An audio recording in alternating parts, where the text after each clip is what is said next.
Bonjour à tous, dans cette vidéo, nous allons voir le cours sur les fonctions et dérivés à destination des bacs pro. Tout d'abord, quelques mots au sujet du programme de mathématiques bac pro, qui est formé de 5 parties, statistiques, puis probabilité, puis les suites. Ensuite, fonctions et dérivés, et enfin, exponentielle et logarithme décimal. Alors, le cours sur les fonctions et dérivés est formé de 4 parties. Nous verrons tout d'abord les généralités sur les fonctions. Ensuite, nous étudierons rapidement quelques fonctions affines, fonction y égale x2 ou y égale 1 sur x. Puis nous arrivons sur la notion de dérivée d'une fonction, pour enfin terminer par l'étude des fonctions. Alors, on commence par les généralités sur les fonctions. Vous savez donc qu'une fonction peut être définie de 3 façons différentes, et on va voir chacune de ces 3 méthodes. Alors la première méthode, c'est l'expression mathématique d'une fonction. Par exemple, on peut poser f de x égale 2x plus 3. En fait, 2x plus 3, ça veut dire 2 multiplié par x plus 3. Alors cette expression-là va permettre de calculer les valeurs d'une fonction. Par exemple, f de moins 2, c'est donc égal à la valeur obtenue quand on remplace x par moins 2. Autrement dit, 2 fois 2 multiplié par moins 2 plus 3. C'est donc égal à moins 4 plus 3, c'est égal à moins 1. On peut prendre un deuxième exemple, f de 0, c'est égal à 2 multiplié par 0 plus 3, ce qui est égal à 3. Alors la deuxième façon de représenter une fonction, c'est d'utiliser un tableau de valeurs. Alors un tableau de valeurs, c'est quoi? C'est un tableau avec 2 lignes et un certain nombre de colonnes. La première ligne contient différentes valeurs de x qu'on peut choisir relativement librement. Par exemple ici, moins 2, moins 0,5, 0, 0,5, 1 et 1,5. Et puis la deuxième ligne correspond à les différentes valeurs de f de x pour chacun de x. Par exemple, on a noté donc dans la deuxième colonne x égale moins 2, f de moins 2 égale moins 1. Donc c'est le calcul qu'on a fait juste au-dessus. Idem pour f de 0. F de 0, c'est donc égal à 3. Et 3 se lit juste en dessous de 0 dans la colonne f de x. Alors la troisième façon de représenter une fonction, c'est donc d'utiliser un graphique.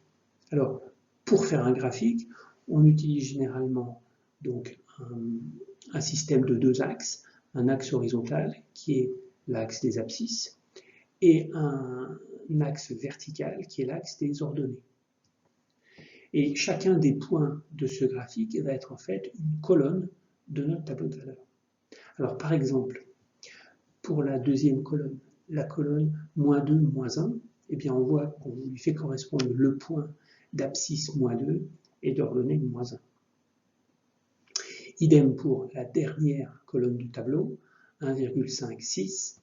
On voit qu'on a le point correspondant, donc d'abscisse 1,5 et d'ordonnée 6. Alors, si on calculait pour un ensemble très très important de points, autrement dit, si notre tableau de valeurs avait une infinité de colonnes, on se rendrait compte que l'ensemble de tous les points s'aligne sur une droite, et généralement, on trace directement la droite comme ça. Bon, on commence la deuxième partie du cours, qui est donc l'étude de certaines fonctions.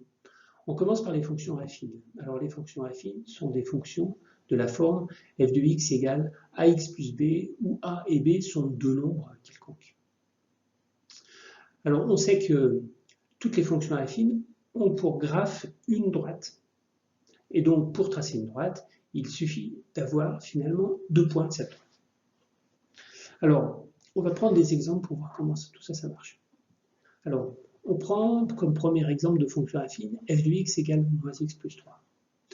On va donc dresser le tableau de valeurs de cette fonction-là. Donc on prend par exemple pour x égale 0, donc f de 0 c'est donc égal à moins 0 plus 3, moins 0 plus 3 c'est égal à 3. Et donc le point 0,3 appartient à la droite. C'est celui qu'on vient de tracer. On peut ensuite faire pour x égale 1. Donc f de 1, c'est donc égal à moins 1 plus 3. Moins 1 plus 3, c'est égal à 2. Donc le point 1, 2 appartient aussi à la droite. Donc on a donc maintenant deux points, on est capable de tracer une droite entre ces deux points. Deuxième exemple, f de x égale 1,5x moins 5. Donc là encore, on peut prendre pour premier point, le point d'abscisse x égale 0. Et donc la valeur correspondante, c'est y égale 1,5 fois 0 moins 5, c'est donc égal à moins 5. Donc le point 0, moins 5 appartient à la droite. Deuxième valeur, on peut prendre x égale 2. Donc si on place x par 2 dans l'expression de f de x, on obtient donc 1,5 multiplié par 2, moins 5. Donc 1,5 multiplié par 2, c'est égal à 3. 3 moins 5, c'est égal à moins 2. Donc on a donc le deuxième point, 2, moins 2. On a 2 points, on peut tracer la droite entre ces 2 points. Dernier exemple, f de x égale 4x moins 8. Même chose, on peut calculer la valeur f de 0. Donc f de 0, c'est donc égal à moins 8, puisque 4 fois 0, c'est égal à 0, moins 8. Et on peut calculer le point pour 2. Donc on va donc faire 4 fois 2, 8. 8 moins 8 égale 0. Donc le point 2, 0 appartient à la droite verte.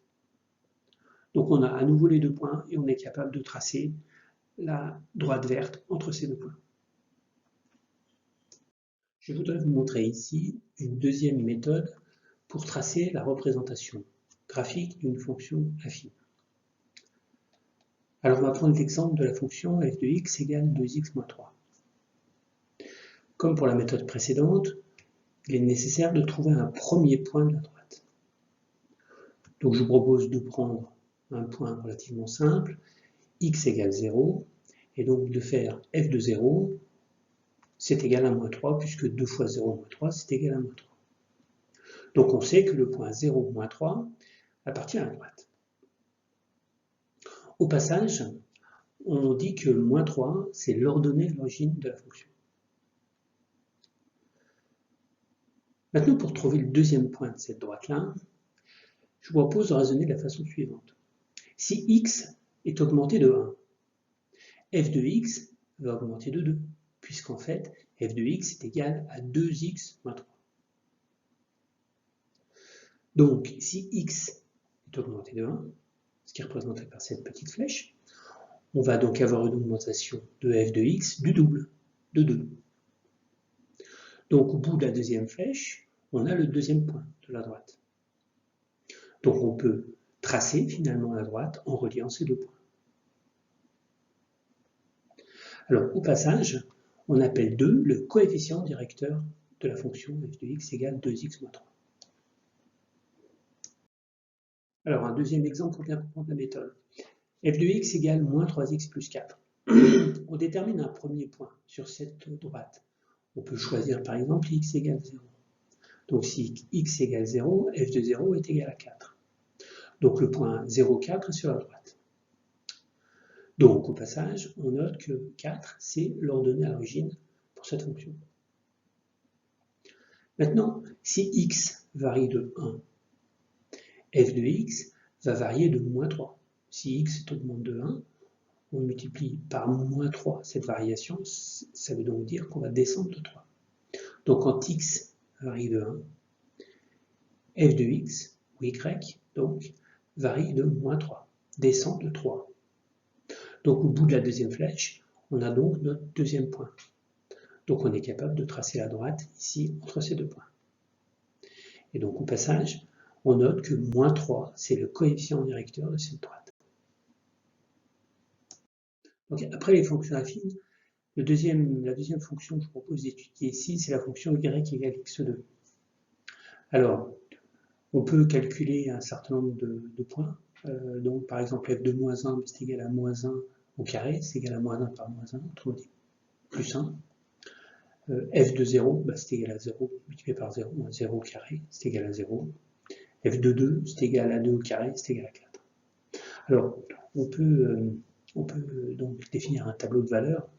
J'ai mis ici quelques valeurs, moins 2. À cette valeur correspond 4, puisque moins 2 par moins 2, c'est égal à 4. À moins 1 correspond à la valeur de 1, c'est l'exemple qu'on a pris au-dessus.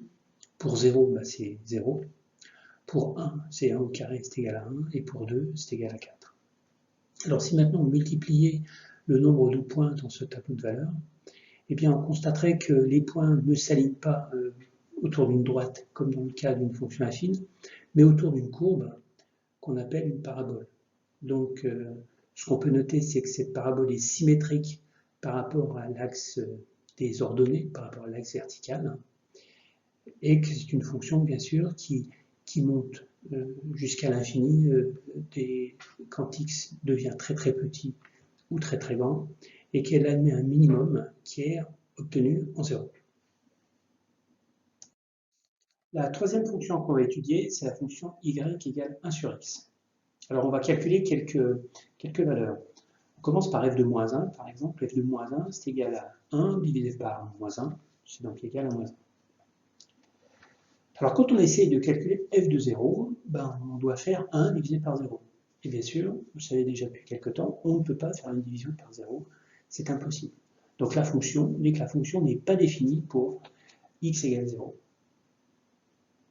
Ensuite, on peut essayer pour un très petit nombre positif. Par exemple, f de 0,01, c'est égal à 1 divisé par 0,01, ça c'est égal à 100. Donc on voit que quand on prend l'image de nombres qui sont très très petits positifs, eh bien on obtient des nombres qui sont très très grands. On peut aussi faire f de 2, f de 2 c'est 1 divisé par 2, c'est égal à 0,5. Alors, on peut bien sûr, là encore, faire un tableau en fait, qui va regrouper l'ensemble de ces différentes valeurs. Voilà ce qu'on obtient. Si on choisit par exemple x égale moins 2, eh bien le résultat c'est 1 divisé par moins 2, c'est égal à moins 0,5. Pour f de moins 1, c'est 1 divisé par moins 1, c'est égal à moins 1. C'est ce qu'on a trouvé tout à l'heure. Pour la valeur 0, on ne sait pas calculer 1 divisé par 0. On met une petite croix, on verra ce qui se passe sur la courbe. Et puis, quand on essaye pour 0,1 par exemple, 1 divisé par 0,1 c'est égal à 10. Donc là, on voit déjà un nombre qui est assez grand. Pour f de 1, c'est 1, et f de 2, c'est 0,5. Alors, si on multipliait à l'infini, en fait, les colonnes de ce tableau-là, on se rendrait compte que les points correspondants ne s'alignent pas non plus autour d'une droite, mais plutôt d'une courbe qu'on appelle une hyperbole. Alors on voit qu'en fait cette hyperbole elle est formée de deux branches, une partie qui est négative, une partie qui est positive. On voit qu'au voisinage de 0, donc quand x est proche de 0, la valeur de f de x est très très grande, soit positive, soit négative. Et on voit aussi que cette fonction est symétrique par rapport au point central 0, 0. Alors ici, on attaque la troisième partie du cours avec la notion de pente et de dérivée. Alors, on a tous, bien sûr, une notion de ce que c'est que la pente de quelque chose. Soit qu'on roule en voiture et qu'on voit un panneau avec pente dangereuse ou montée dangereuse à 10%, soit qu'on est un aficionado du Tour de France et qu'on surveille finalement la pente des différentes étapes. Alors qu'est-ce qui se passe quand finalement on arrive sur une pente qui fait 10%?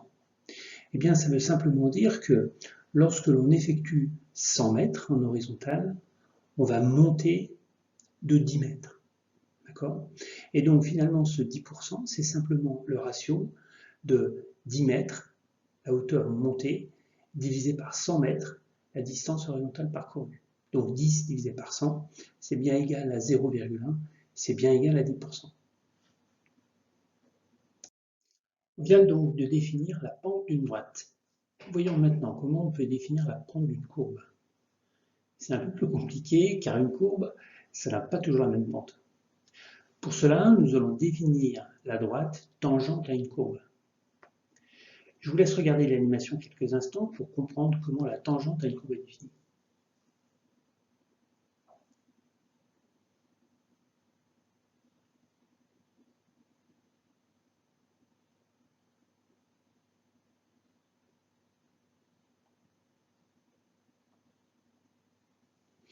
On voit donc que la tangente et la courbe ont un seul point commun et que leurs pentes sont les mêmes. Donc, la pente de la courbe en A, c'est égal à la pente de sa tangente. Bien, maintenant, comme on sait définir la pente d'une courbe, on va appliquer ce qu'on vient de voir sur la courbe bleue ici. Et on veut par exemple calculer la pente de la courbe en x égale moins 0,8. Donc la courbe de cette pente en moins 0,8, eh bien c'est simplement égal à la pente de la tangente en moins 0,8. Donc cette tangente, je l'ai tracée et on va donc mesurer sa pente. Alors pour mesurer sa pente, quand on se déplace de 1, quand on fait varier x de 1, on va regarder la variation de y. Y varie de 10. Alors il faut faire attention aux échelles parce qu'elles ne sont pas les mêmes sur l'axe x et sur l'axe y. Effectivement, quand on mesure x en horizontal, c'est bien 1, et en vertical, ça varie bien de 0 jusqu'à 10, donc c'est 10. Ce qui veut dire que la pente est égale à 10 divisé par 1, autrement dit 10. Alors, ce 10, on va l'écrire comme le résultat d'une fonction, c'est-à-dire qu'on va mettre en ordonnée 10. Donc c'est le point rouge que je viens de positionner en haut. Ok, donc là, on a dit que la pente de la fonction en 0,8, c'est égal à 10. On va maintenant faire la même chose en moins 0,5. Donc la pente de la courbe en moins 0,5, c'est égal à la pente de la tangente à la courbe en moins 0,5. Donc je l'ai représenté ici, et on va donc mesurer cette pente. Donc quand on avance de 1, on voit qu'en fait, on monte de 6. Donc la pente de la courbe bleue au point moins 0,5, c'est donc égal à 6 divisé par 1, c'est donc égal à 6. Donc on va repérer le point, la valeur de cette dérivée avec le point moins 0,5, 6. Ok, on prend un troisième point. La pente de la courbe en 0. Oula, ça ne va pas être grand chose, c'est presque plat. Donc, c'est donc la pente de la tangente, où la tangente est presque horizontale. Donc, quand on se déplace de 1, on monte très peu de 0,1. Donc, la pente en 0, c'est égal à 0,1 divisé par 1, c'est donc égal à 0,1. Et donc, en 0, on va donc mettre le point rouge qui se situe en 0, 0,1. Ok, point suivant. En 1. Quelle est la pente de la courbe en 1? Eh bien, toujours pareil, on trace la tangente et on regarde quelle est la pente de cette tangente. Quand on se déplace de 1, on descend de 4. D'accord? On passe de quasiment de 2 à moins 2. Donc on descend de 4. Donc la pente de la tangente, c'est donc égal à moins 4 divisé par 1, ce qui est égal à moins 4. Et là encore, on va donc mettre un petit repère pour savoir qu'en 1, la pente, elle valait moins 4. Enfin, dernier point, que vaut la pente de la courbe bleue en 2,5? Je pense que vous avez compris maintenant. On va donc tracer la tangente en 2,5 et on va mesurer sa pente. Sa pente, elle vaut, alors là on a la place de mettre 1, mais on va donc faire 0,5 et on va monter de à peu près 2. Donc sa pente, c'est égal à 2 divisé par 0,5, à peu près donc égal à 4. Donc on va mettre un petit repère pour identifier ici. Alors si on répétait à l'infini cette opération avec une grande précision, tous les points rouges s'aligneraient sur une deuxième courbe qui est la courbe rouge en fait. Et cette courbe rouge, on l'appelle la dérivée de la courbe bleue. Alors qu'est-ce que c'est que cette courbe rouge? C'est une courbe qui permet de savoir quelle est la pente de la courbe bleue pour chaque x. Par exemple, pour le point A, situé en x égale 0,5, quelle est la pente de la courbe bleue au point A? Eh bien, il suffit de lire la valeur de la fonction dérivée. Ici, on lit donc que la dérivée c'est égal à moins 2,5. Autrement dit, la pente de la courbe bleue en A, c'est égal à moins 2,5. Donc la dérivée de la fonction f, on la note f', et je vous rappelle donc que la fonction f' donne en chaque point la pente de la fonction f. Alors, ce qui est important dans cette notion de fonction dérivée, c'est la chose suivante. C'est que la fonction f est décroissante quand sa dérivée f' est négative au-dessous de l'axe des abscisses, ça veut dire. Alors, ici j'ai symbolisé, donc entre 0,1 et puis 2,2, la partie où la fonction f' est négative. Autrement dit, la fonction rouge est en dessous de l'axe des abscisses. Elle est négative, donc la pente est négative. Ça veut donc dire que la fonction elle-même, f de x, est décroissante. Donc entre les deux traits verticaux, on voit bien que la fonction f de x est décroissante. Inversement, quand on est à l'extérieur de cet intervalle, donc au début et à la fin, on constate que la fonction f de x est croissante et on constate que la fonction dérivée f' est positive. Donc ces deux théorèmes-là sont très importants parce qu'ils vont permettre d'étudier finalement les variations des fonctions. Donc, important de noter, quand la dérivée est négative, la fonction est décroissante. Quand la dérivée est positive, la fonction est croissante. Alors on a vu qu'il était assez compliqué d'établir la dérivée d'une fonction graphiquement. Il faut effectivement prendre pour un grand nombre de points la tangente à la courbe et puis mesurer la valeur de cette tangente et reporter la valeur. Alors, on va voir qu'il est par contre très simple, quand on connaît l'expression mathématique d'une fonction, de déterminer l'expression mathématique de sa dérivée. Alors en fait, on a un formulaire qui permet simplement de récupérer, quand on connaît la fonction, directement la valeur de sa dérivée. Alors, première fonction assez simple, c'est une fonction affine de la forme ax plus b, du type 2x plus 4, moins x plus 5, etc. Donc la dérivée de cette fonction-là, ax plus b, c'est simplement a. C'est la pente, c'est le coefficient directeur finalement de la droite.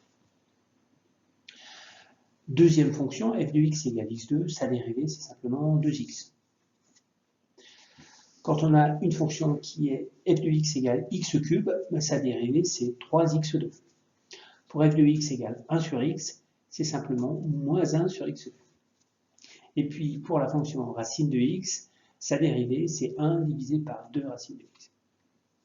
À ces 5 règles viennent s'ajouter 2 règles supplémentaires. Quand on a une fonction qui est de la forme f de x plus g de x, donc deux fonctions qui s'additionnent, et bien la dérivée de cette fonction-là, c'est simplement f' de x plus g' de x. Et enfin, quand on a une fonction qui est multipliée par un nombre, n'importe lequel, et bien la dérivée de a f, c'est égal simplement à a f'. Alors, c'est à peu près tout ce que vous avez à savoir en fait sur les fonctions dérivées. Et en plus, généralement, dans les problèmes de bac, vous avez un formulaire qui vous rappelle ces notions. La dernière partie de ce cours est consacrée à l'étude de fonctions. Donc je vous propose de prendre un exemple, f de x égale x2 moins 2x, avec x compris entre moins 2 et 4. Alors quand on étudie une fonction, la première opération à faire, c'est de calculer sa fonction dérivée. Donc là, on doit calculer la fonction dérivée de x2 moins 2x. On remarque que f de x est égal à la somme de nos fonctions. Et donc la dérivée de la somme de deux fonctions, c'est égal à la somme des dérivées. Donc on va dériver x2, c'est égal à 2x. Et on va dériver moins 2x, c'est égal à moins 2. Donc la dérivée de f de x est égale à 2x moins 2. La deuxième opération quand on étudie une fonction, c'est d'étudier le signe de sa dérivée. Donc on veut savoir quand est-ce que f', par exemple, quand est-ce que f' de x est positif. Alors, dire que f' de x est positif, ça revient à dire que 2x moins 2 est positif. Si on fait passer le moins 2 de part et d'autre de signe supérieur, il change de signe, et on obtient donc une équation 2x plus grand que 2. Et si on divise ensuite les deux membres par 2, on obtient finalement x plus grand que 1. Donc, on obtient l'information suivante, que quand x est plus grand que 1, f' de x est positif. Avec cette information, on peut maintenant passer à la troisième partie de l'étude de fonction, qui est de dresser le tableau de variation. Alors un tableau de variation, c'est quoi? C'est un tableau avec 3 lignes. La première ligne contient les différentes valeurs de x. Donc on a ici 3 valeurs de x qui sont importantes, moins 2 et 4 qui sont les bornes d'étude de la fonction, et 1 qui est donc compris entre moins 2 et 4 et qui est la valeur pour laquelle la dérive s'annule. L'étude du signe de la dérivée nous permet de dire que quand x est plus grand que 1, la dérivée est positive, c'est ce qu'on a établi tout à l'heure, et donc quand x est plus petit que 1, la dérivée est négative. Bien sûr, quand x est égal à 1, la dérivée est à la fois positive et négative, ça veut dire qu'elle est nulle. Ensuite, on connaît finalement la valeur, le signe de la fonction dérivée, donc on est capable de dire quel est le sens de variation de la fonction. Quand la dérivée est négative, ça veut dire que la fonction est décroissante, hein, la pente est négative, donc la fonction est décroissante. Inversement, quand la dérivée est positive, ça veut dire que la fonction est croissante. Il ne nous reste plus qu'à calculer maintenant l'image de 1 par la fonction. Donc on peut faire ça facilement. F de 1, c'est donc égal à 1 au carré moins 2 fois 1. Ça, c'est égal à moins 1. Donc on connaît maintenant la valeur de la fonction minimum qui est obtenue pour x égale 1 et qui vaut moins 1. Donc on a réalisé le tableau de variation. La dernière étape, généralement, c'est le tracé de la fonction. Donc on peut soit tracer la fonction sur une feuille de papier quadrillé, soit avec un logiciel de type GeoGebra ou sur votre calculatrice. Moi j'ai fait ça avec GeoGebra, voilà ce que ça donne. Donc on retrouve en vert la fonction f de x qui est égale à x2 moins 2x, et en bleu la fonction dérivée f' de x qui est égale à moins 2x moins 2. Alors qu'est-ce qu'on voit sur cette... on peut donc rapprocher finalement le tableau de variation avec le graphique de la fonction, notamment en x égale 1. Qu'est-ce qui se passe en x égale 1? Eh bien, on voit que la dérivée f' de x vaut 0. Hein, la courbe bleue coupe l'axe des x à cet endroit-là. Donc on retrouve bien que la dérivée vaut 0 et on retrouve bien aussi que la pente de la fonction vaut 0, puisque la pente ici est horizontale en x égale 1. On constate que pour tous les x plus petits que 1, la fonction f est décroissante. Hein, on voit la fonction f qui décroît, et on voit bien sûr la dérivée, donc la fonction bleue, qui est négative. Pour x plus grand que 1, on voit donc la dérivée f', la fonction bleue, qui est au-dessus de l'axe des x, donc elle est positive, et on voit donc la fonction verte, la fonction qu'on étudie, qui elle est croissante. Voilà. On peut aussi retrouver la valeur de f de 1, qui est égale à moins 1, qui est finalement la hauteur, le minimum de la fonction verte. Ceci marque donc la fin du cours en fonction et dérivées. Je vous propose maintenant quelques exercices d'application sur ce cours en vidéo, ainsi que les nombreux exercices que je vous proposerai en cours.